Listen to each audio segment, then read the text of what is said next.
Now is the time to make sure you're registered to vote. You can do it on vote.org and just request your mail-in ballot ASAP. It turns out that nearly 20,000 mail-in ballots in Florida were part of a nationwide total of 500,000 ballots that were not counted. They were thrown out during the presidential primaries. My colleague Rachel Lloyd is showing you how this happened and showing you how to make sure your vote does count in the current election. Rachel?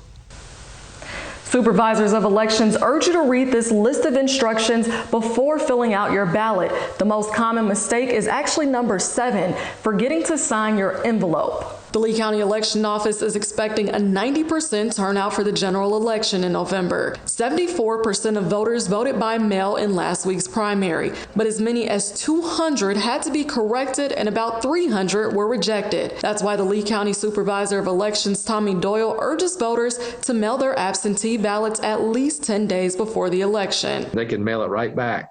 Vote it. If you know how you want to vote it and send it back right away. Don't call us the day before the election because it's way too late. Nationwide, at least 500,000 mail-in ballots were rejected in the presidential primary election this year. National Public Radio reports 18,000 of those were from Florida. Ballots weren't counted either because voters failed to sign their names or mailed ballots in too late. You can track your ballot on our website.